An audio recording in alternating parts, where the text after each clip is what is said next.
By G. Eva Cordia. Hi, everybody. Eimear Burke here. Welcome to another Fireside Chat. This is Fireside Chat 157. So, as is customary, I will start with a prayer for peace. Gomara Siakon ar fud na crinne. Gomara Siakon in our Jaili agus in our Jirha. Gunairi Lin Lenar Cuj Garmaka. Gamuj Buikas Chief. Je Chivdaka is Spirit Quifdaka. May peace prevail on earth. May peace prevail in our homes and in our countries. May our missions be accomplished. We thank you, guardian spirits and guardian deities. For peace. As the fever of day calms towards twilight, may all that is strained in us come to ease. We pray for all who suffered violence today. May an unexpected serenity surprise them. For those who risk their lives each day for peace, may their hearts glimpse providence at the heart of history. For those who make riches from violence and wars, might hear in their dreams the cries of the lost. That we might see through our fear of each other a new vision to heal our fatal attraction to aggression. That those who enjoy the privilege of peace might not forget their tormented brothers and sisters. That the wolf might lie down with the lamb, that our swords be beaten into ploughshares, and no hurt or harm be done anywhere along the Holy Mountain, with thanks to John O'Donoghue. So let me see where you're all from. Hi, John, Scotland, Alan in Ireland, Ballina, Killaloo, Lisa's in Southern California, Ricky, Deepest Darkest, Elmer's End, and Brenda Castlegar, that's Canada. Jules, Wyoming, Eastern Germany, Wonder Belgium, Michigan, Kentucky.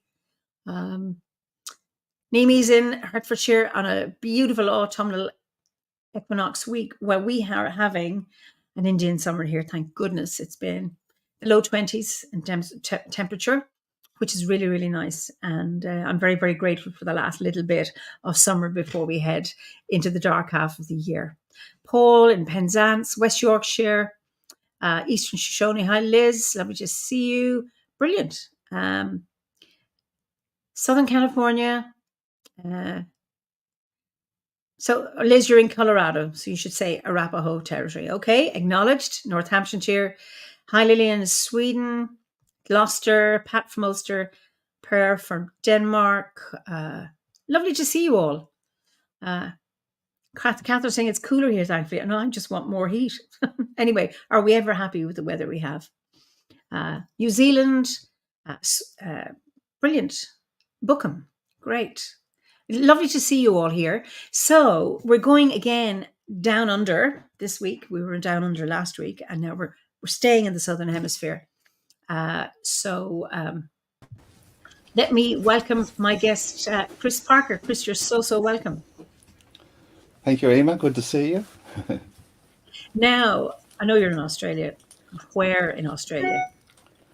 I'm on the east coast of Australia. It's called the Central Coast of New South Wales, about an hour's drive north of Sydney. Okay. I live, it's, an urban area with, but I've got two large lakes at the end of my street, and across the lake is a short strip of land, and then it's the Pacific Ocean, so the beaches aren't far away.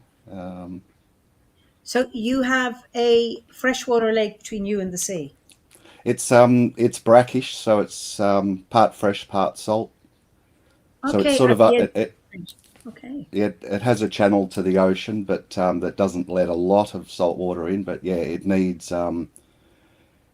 some, or else the ecosystem sort of doesn't go well. It's rather fragile with all of man's impact all around it, and it's struggled, but it's still beautiful. So what's the wildlife like there? Mostly birds. Mm-hmm. Although, if I'm lucky, I'll see possums running through the trees as I walk down in the dark. But yeah, black swans, lots of kookaburras at the moment, ravens, lots of parrots, lorikeets and stuff. They don't hang around the water as much, but yeah, lots of water birds. Um, what are they called? Ones that there's cormorants that I like Mm, to watch. They fish under, like they swim underwater, fly underwater. Same with amazing. the darter birds. They're amazing to watch. Yeah. And these are the ones. So the cormorants, I mean, the cormorants I know are seabirds. So they like this brackish water as well, so they can tolerate both. Yes, I guess so. Yeah. Oh, Yeah. lovely, lovely. Actually, We no, have a that's right. couple of different, sorry, couple of different cormorants, the small ones, large ones. Every now and then I'll see a flock of these large cormorants, thousands of them. And so it's like, Wow, because I normally only just see them one or two, but they must have places where they gather. Yeah. Oh, and pelicans, of course. I can't forget the pelicans there. beautiful, They're beautiful. amazing. It's interesting, because actually I live beside the River Nore, it's just outside my window. Well, it's across the road. Uh, and I regularly I'll see cormorants going up and down the river. So I'm not sure, and I'm fairly inland. So they must, you see lots of them at the sea. I wonder what brings them in.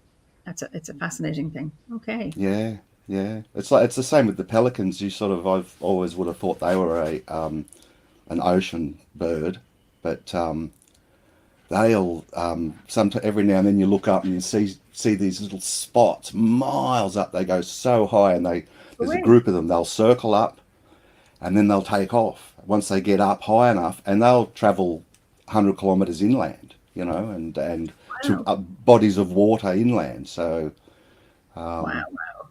yeah, I have no idea what motivates them, and That's they're fascinating. masters of flight. Those guys, they once they um, start flying, I think they can lock their wings, and then they just glide. They'll glide for miles, and it takes them no effort. So the You thermals know, take them or something. Wow, I yeah, wouldn't have thought pelicans. Funny, it's like I'm always focused on their beak yeah, rather than on their wings. And interesting that they can do that. Fascinating. and Wow. yeah, I often hear them of a morning when they're flying by. Their wings will creak. They're like, "Arr, arr, arr, arr." It's like No way. creaking sound of their muscles contracting or something. I'm not sure what it is, but Let's hope it's yeah. not arthritis. Okay. Wow. But yeah, they're wonderful to watch. So Pat Booker is here and she's delighted to see you. And she goes, it's probably Hey, got Pat. massive creepy crawlies. So do you have any Hmm. kind of you know the stereotypical critters in Australia where Yeah, you it's are? I mean, I suppose we've got them anywhere in Australia, but you just like they're not out to get us. That they are more afraid of us than we are of them Mm, in a way. Snakes are around. They'll come into your backyards if you're lucky or unlucky, depending on your viewpoint. Um, you just don't go, walking through long grass without looking where you're going. As far as spiders go, you don't go shoving your hand underneath things or behind things without looking first. Yeah, it's we don't have any large predators that I think I'd be more afraid of. Bears or cats or some of those big animals that can be a real danger if you stumble upon them. Yeah. okay. And Ricky we Gellis. don't have kangaroos hopping down the streets in Sydney or anything like that. Although Ah, they'll be on the outskirts, were they? they're Oh, okay. around. Yeah. Ricky, I don't know if you know Ricky Gellis and his don't believe him. Watch out for drop bears. What are drop bears? It's like I guess an urban myth. I don't know Oh, tell us. that they'll just. I don't know the full story. I can't sort of picture what one would be, but they drop out of trees and attack you. Could be maybe a vicious sort of koala bear. I don't Okay. know. They Oh, possibly do flying drop exist, bear. While it's jumping down on top of you. Okay, okay. But, Anyway, so you were born in Australia. So how long yes. has your people been there? about 4 generations.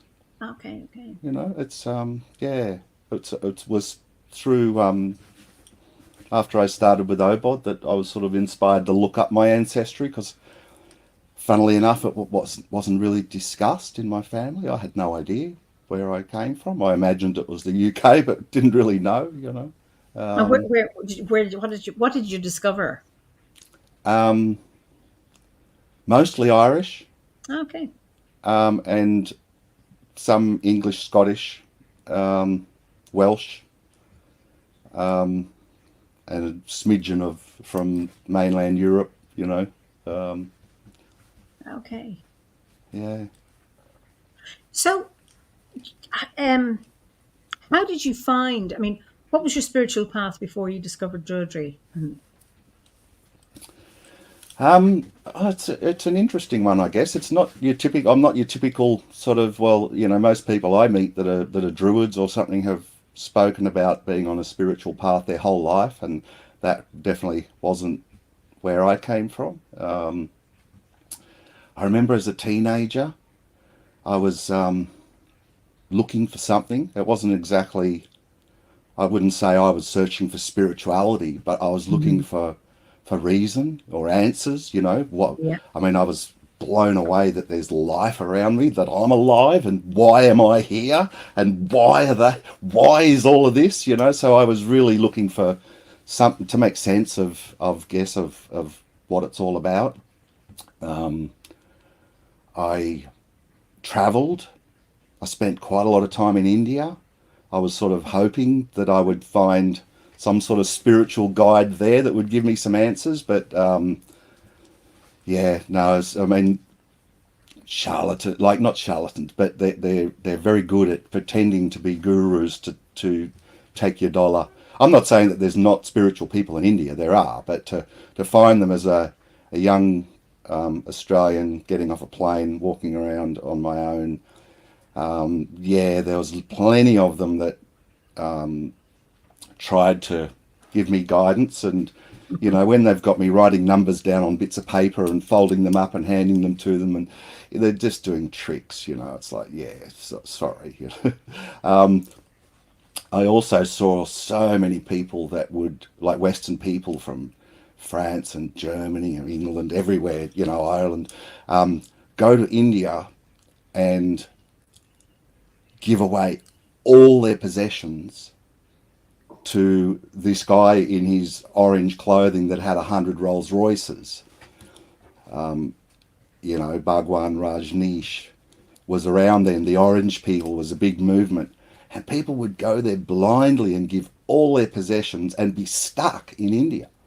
Like, they didn't realize what they were doing. I don't think they were fools. I saw so many people do that and Wow. were lost. They were lost people, you know.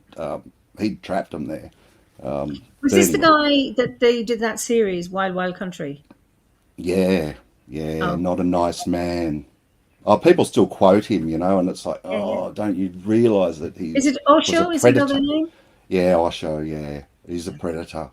He was not a nice, he was horrible. Anyway, he had some lovely spiritual sayings, you know. I mean, he had a voice and a charisma, obviously, to attract so many people, but it boggled my mind why people would just blindly accept this guy and give everything to him, you know. And so I became disillusioned. This is part of my spiritual story. I became rather disillusioned with the whole thing. And of course, I was in the backpacker scene, lots of young people, you know, lots of discussions, lots of debates about, you know, life and where we're going, and especially life after death. And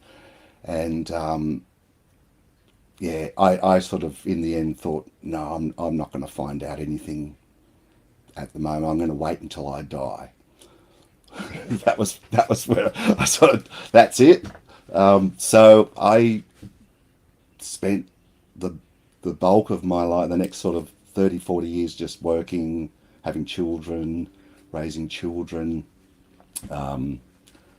Not anti-spiritual, but didn't wasn't spiritual at all. I was, Mhm.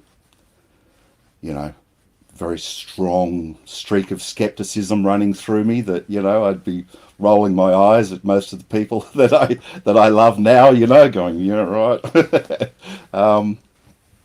But then probably 10, 11, 12 years ago, so pretty late in my life, I had a couple of profound experiences that made me go, oh, my goodness, this is real. maybe Would you maybe like to there share is one a of those? reason. Would you be happy to share one of those? Well, yeah, I suppose one of them is my wife Glenda's she's always been spiritual, and she had was into crystals, and you know, I was just sitting in the lounge room one day. I think I was watching television or something. She came and she put a crystal in my hand and just said, "Can you feel this?"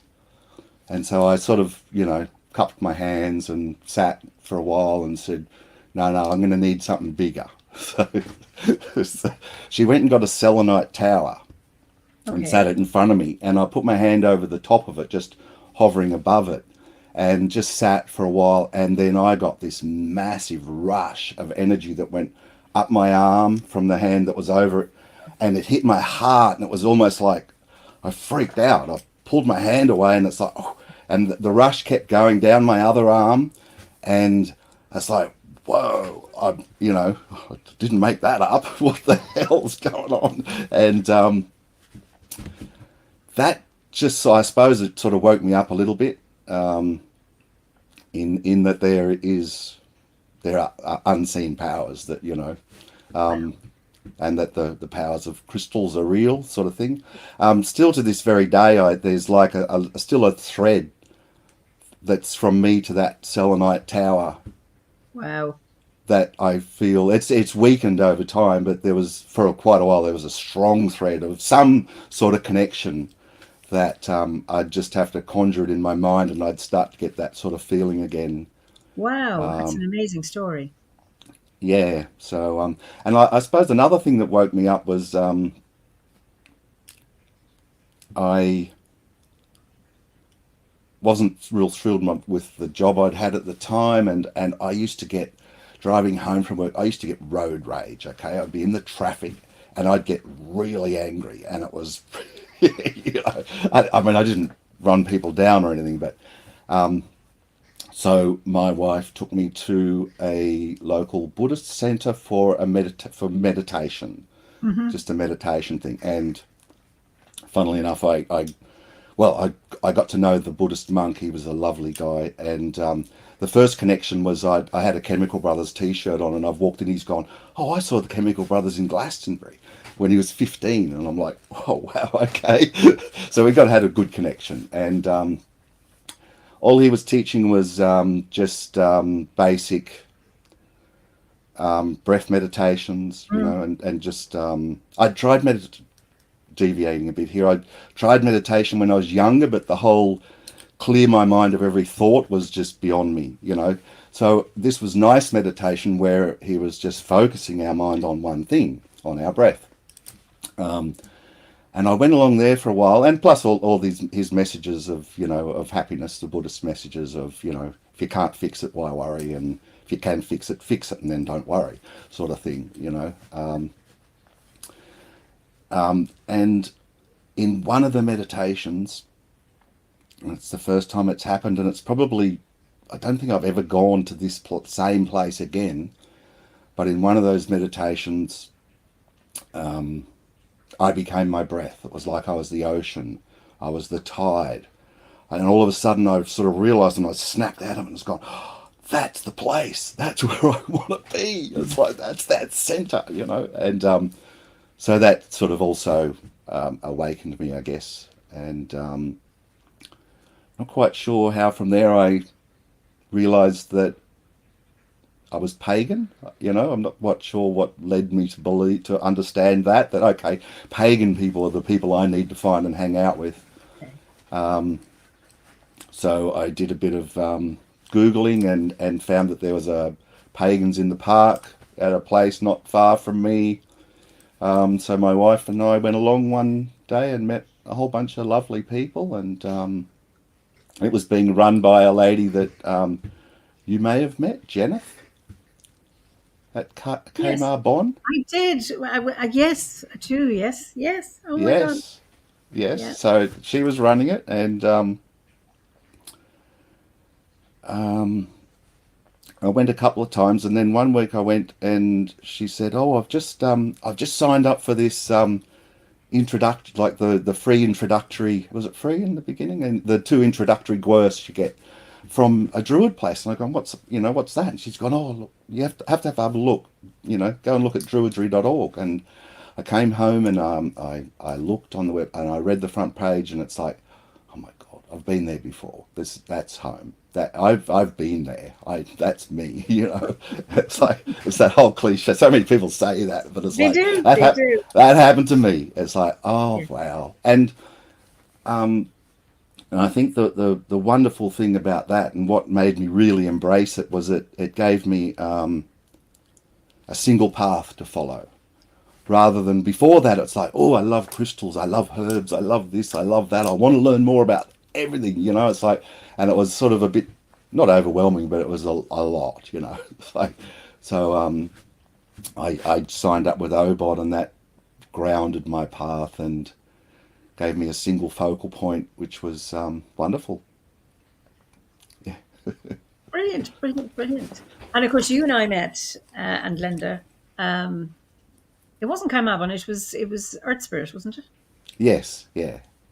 I But don't know. it was a follow on. It was like a follow on from the Right. Kamarabon. Yeah, yeah.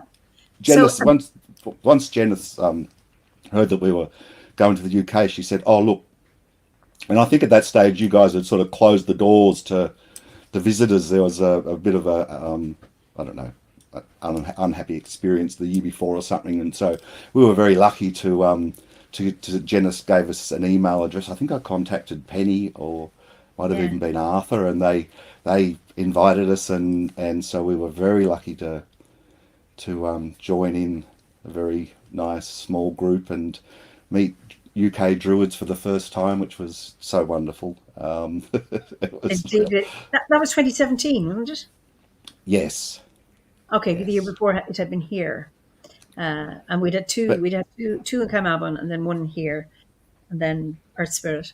Because yeah, then later that June, you came to Ireland, didn't you? Was that June you came? yes, And you came yes, to the our summer solstice ceremony, but you had just yes, come. It was Trinity Sunday, wasn't it? And you had just yes. come from the Well of Shagash. So this blew my mind because I had known other OBAD members that said they had come to a solstice ceremony. It says, "Oh, we were there today," and they were Dutch. And I thought, where is it? Anyway, just tell everybody about your experience because it's a lovely story. Yeah. My wife and I spent 9 weeks travelling the UK and a little bit of Europe, and my poor wife. Every day on the mat, I had pinpointed a stone circle or a dolmen or a burial cairn of some description, and we did not pre-organize anything apart from like the what we were where we were the stone circle we were going to see tomorrow, and let's find a place nearby to stay, and so that was wonderful. But before I left, I also thought I want to visit some places of the myths or legends that I've been learning about, and I thought the Well of Shagash, where's the source of the Boyne? So I sort of Googled, the source of the Boyne River, and there was really no references at all. And then I finally found this one tiny reference, and it was on a website for Carberry, a tiny little village In that Kildare. in Yeah. Kildare that claimed that the Trinity Well was the source of the Boyne, and it had a little photo of the Trinity Well, which is, a nice little sort of hole in the ground with some bricks around it and a roof and lovely water bubbling up into it, and thought, okay, we've got to go there, and I think that was the first day we landed in Ireland. We went to Carberry and walked into the village, and it's like one street and Yes, that's you right. know one row of houses with a pub in it, and up right up the end of the street is an old castle ruins or something like that, which was really lovely. So we're walking along, we're going, where's this, how do we find this Trinity Well? And this Carberry village was beautiful. They'd painted these big murals and that sort of told stories of the area. And they had a big board in the garden that sort of explained, it was like a map of Carberry, and looked at that, and it showed the castle and showed the pub and showed a few other things. We've walked along, and all the people had done their gardens up nicely and had little gnome gardens in the front and all of that, and couldn't find anything to do with the Trinity Well. So we've walked up to the ruins and had a look through them. And then on the way back, I noticed on the back of this sign that was highlighting their village was another map, and on it showed the Trinity Well. And it's like, it was sort of like hidden in the back of the garden, and it's like, oh, it's over there. So it was like a diagonally opposite. There's like a crossroads at the end of the town, and it's diagonally opposite. And we've walked up there, and it's got a big wall all around this property with gates, and we've walked up, and the gates were shut, and we looked in there. It's like big property, hundreds of acres, I would imagine. But it was all locked up, and we're like, oh, that's no good, So we've thought, oh, we'll go back to the pub and find out there. So went to the pub and had a meal and a drink, and just sort of said, oh, look, we were trying to get into the Trinity Well. And they're going, oh, no, look, it's only open one day a year. Unfortunately, it's only open on Trinity Sunday, which just happens to be today.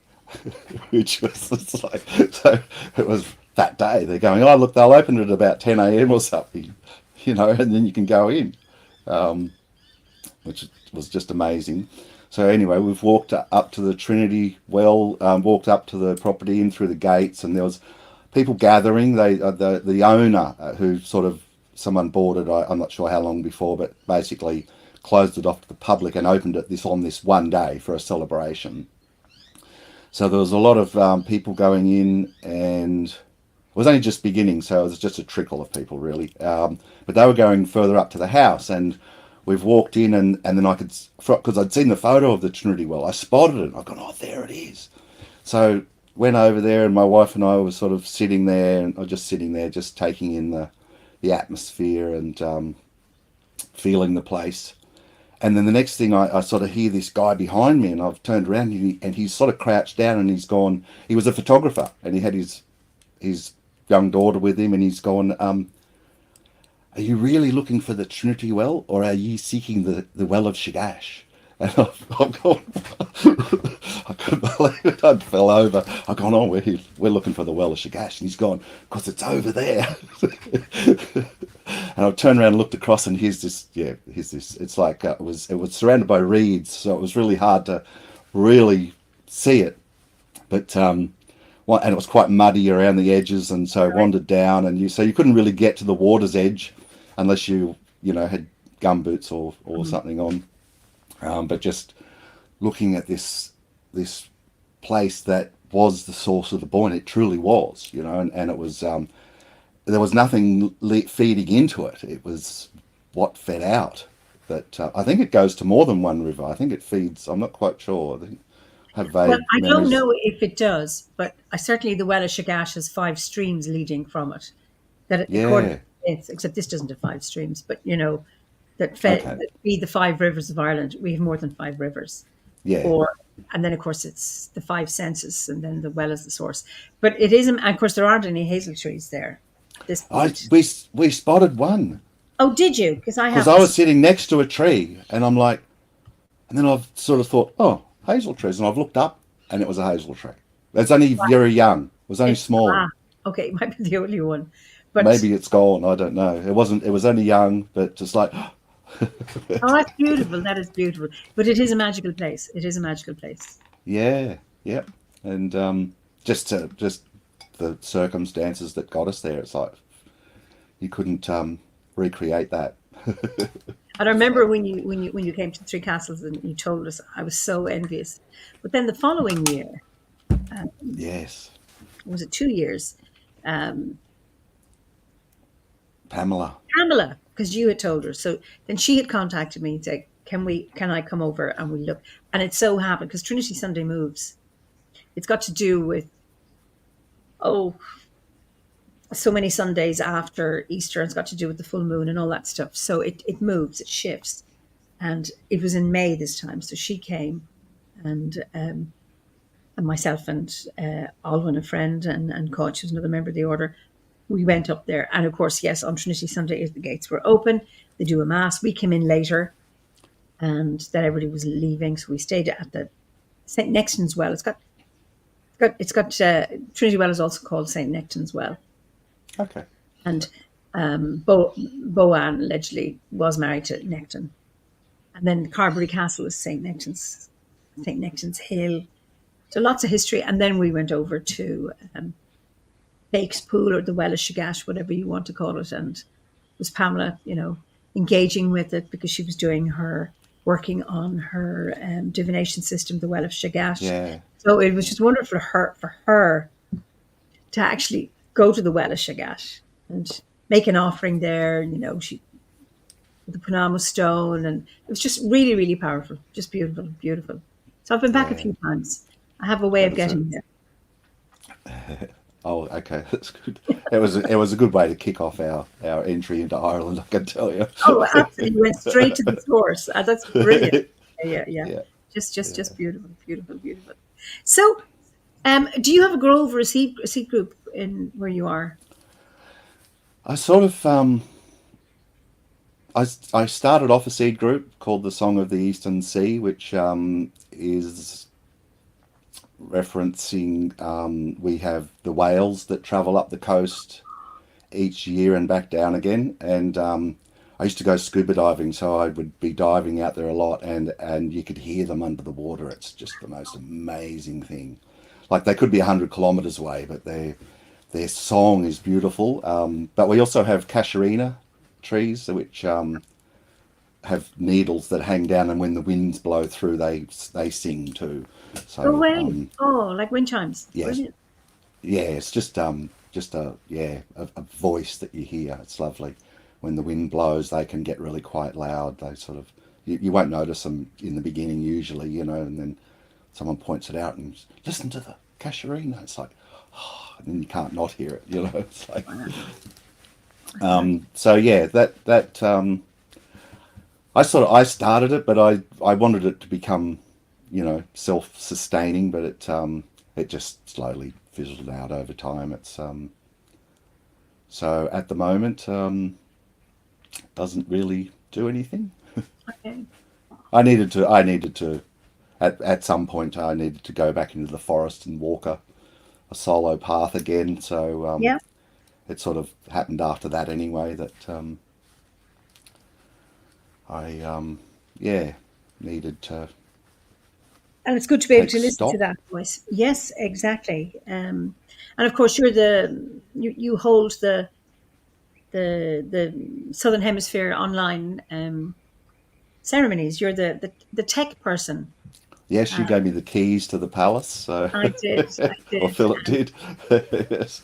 Deborah, who hosts them, so now, and it's great that we now have online Southern Hemisphere as well as Northern Hemisphere. So we started in 2020, but then it fizzled out, and it's great that it's coming back this year. Yeah, and they've sort of and the people have sort of committed to a year of them, and then we'll see how they go.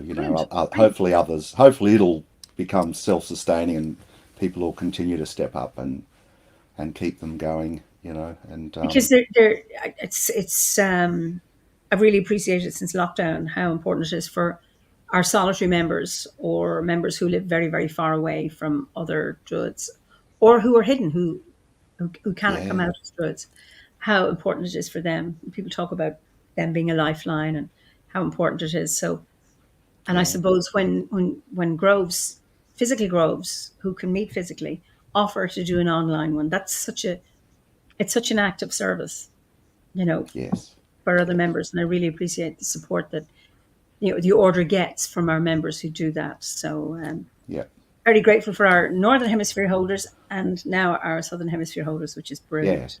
Yeah. Well, my life's very busy at the moment, so I can't take a huge role, but it's I can make time. Like they're always going, oh, we've got to fit in with Chris. I'm going, look, I'll fit in with you. You just make a time. I'll be there. Brilliant. Don't you worry Brilliant. about me. Lovely. I'll So do it off my phone if I have to. great. That's just that's the way it is. Yeah. So how would you say Druidry has supported you in your life?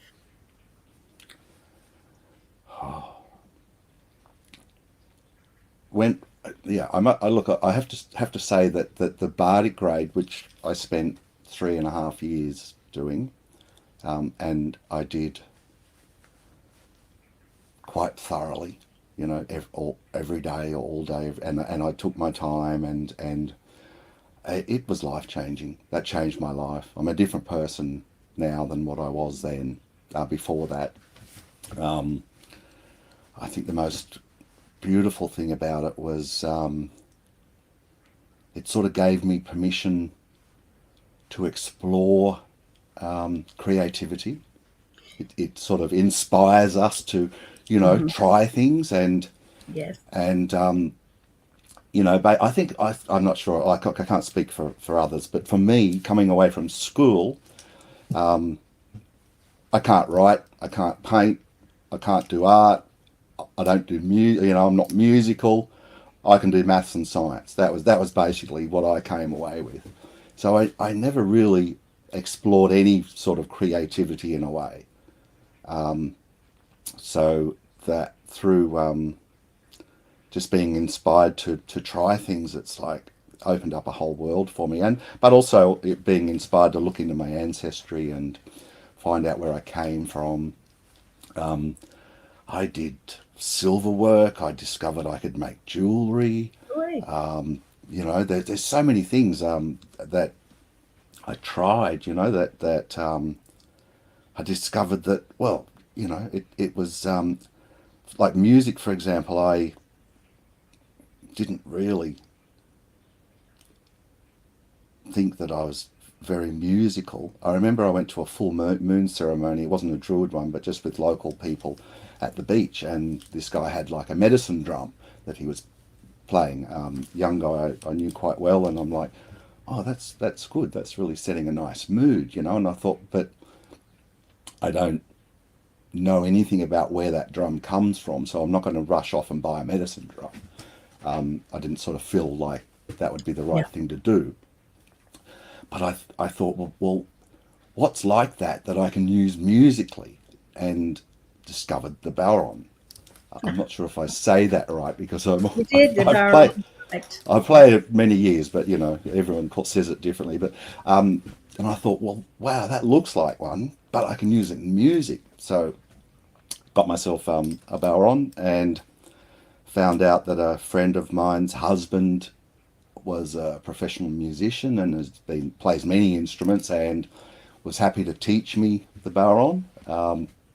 So I went and did lessons with him, and that was wonderful because my sort of mathematical brain kept saying, I kept saying to him, oh, I've got to write this beat down. I've got to write it down because Yeah. I'll forget. He's gone, no, you're not writing anything down. Forget it. You're not writing anything down. He taught me to learn from my heart, and Yeah. and Knock and it in that. he'd play all this weird and wonderful music and say, okay, drum to that, and it's like, and quite often I'd go away and like, yeah, no, I can't drum to that. And then I'd come back the next week and yeah, I can drum to that, Brilliant. which taught me a lot. Once you got to the Arabic music, that was difficult. Their drum patterns are like pretty Okay. pretty out there, but and that also then inspired me to go along to some Irish music sessions near me, and I'd play at them. So I was that was a big step for me, putting myself out there. Discovered that most of them weren't real thrilled about random Baron players turning up because they had too many people, and a lot of, and I even had some of the musicians there going, well, I'm learning the fiddle, but until I get good enough, I can play the Baron. I'm playing the Baron because anyone can play that, and I'm like, yeah, but No, not they anyone can't. can play it No, good. they can't. Yeah, no. And a lot of them are just sitting there like like a motorboat, you know. It's like, oh, that's, you know. Anyway, I learned a lot through that, and that's what led me to my ancestry. A little Irish guy whose name was Paddy, of course, this tiny guy with his hat, came up to me and said, "Oh, so you know what made you learn the Baron? Are you Irish?" And I said, "I've got no idea, to be honest." I thought, that's strange. I don't even know my ancestry. So I went and said to my mum, "Am I Irish, Mum?" And have I got Irish in me? She's gone, well, my grandfather's name was Jeremiah Flanagan, so I think that might give you a bit of a hint." So it wasn't that far back Yeah. that we were full Irish on my mum's side. And so, yeah, I then explored my ancestry, got lots of photos of. I mean, that's a rabbit hole that you got to be careful of Indeed. diving down. So I only went as far as people that I could get actual photos of, but I got some really good Oh, brilliant. old photos of. I've got photos of Jeremiah and you know, various other people, and I made a family tree and did a book, and you know, Beautiful. yeah, I love, you know, yeah, crazy ideas capture me sometimes, so I got to be Ah, careful with it. so, speaking just So before that's sorry, that, yeah. I'm going to bring into your music now. You're going to play something, yeah? And I've no idea what you're going to do. I go on. Because we're going to move over to the hearth now in a few minutes. But I think it would be lovely to end this session with something bardic from you. And I have no Okay. idea um, Well, look, what. fingers crossed that my harp comes through this streaming, because streaming services quite often think that this is background noise. So, fingers crossed. I think I've StreamYard is a bit more forgiving than Zoom, for example. Yeah, and I've fixed my settings, so I've got nothing overriding. That's where I'm wearing earbuds, so Okay. I've got no cancellations or anything. So fingers crossed.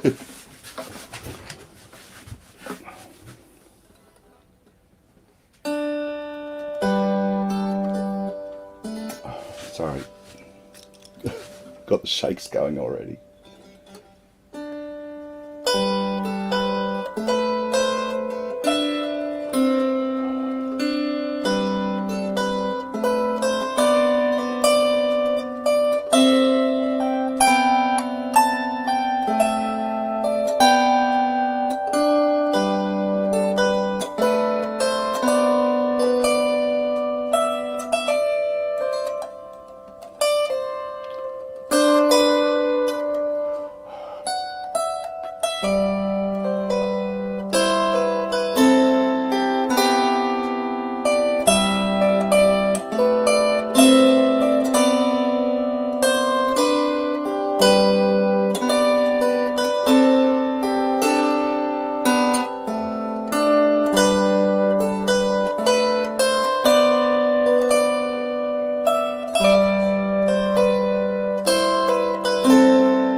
Now, I'm going Did to that come read the through comments. okay? It came I'm going to read the comments because you need to hear them. I so love the sound of the harp. Keep going, Chris. Beautiful sound, beautiful piece, so rich. That was from Pat Booker. What an unusual harp. Very special tone. It would be nice to hear you playing live. Beautiful music coming across well on the internet. That is so beautiful, Chris. Elegant with a twist of melancholy. Lovely, lovely. Definitely an instrument you feel as well as learn. Your playing and song reminds me of what it feels like to be outside. That was lovely. Thank you. Really lovely. Oh, Now, what I'm thank really you, impressed, everyone. because the sound is because it's all metal strings. Yeah, I couldn't fit them. I have no nails, or I have the weakest. yeah. So you must have horns that you're playing with. I've got nails. I don't know how well you can see them. I knew you were playing. You were playing with your nails, yeah. Yeah, because the strings ring long. They're like bells, you know. So you can't play them as you would a normal harp. Yeah. If you just pluck strings, especially if you're doing rolling chords and things like that, you'll just create noise. Yep. So the whole technique is, and it's also about minimal movement, you know. So it's strike with the nail, and quite often you're dampening that With your string string. as you strike the next note, you know, and then it's all a matter of leaving some notes ringing to create the harmonies and dampening other notes that may sound off, and so yeah, it's a whole different technique than a normal harp. That's like the traditional harp Yes, of the bards of Ireland, were that's right. wire strung harps. That I do not have the ability. Now, Pat is But incorrect. can I She said, just "Go on." sorry, no, I was just going to say I do not have the I as I said earlier, I didn't consider myself musical. What I've discovered is that whether you're, you know, have this sort of innate talent that means that you can pick something up really quickly or not, anyone can learn to play music. You've just got to want to, I have and nothing find an against. enjoyable way, you know. I have my harp, Yeah, well but that's yeah. so Pat suggests it's a harp version of a steel guitar. I would say no, Pat.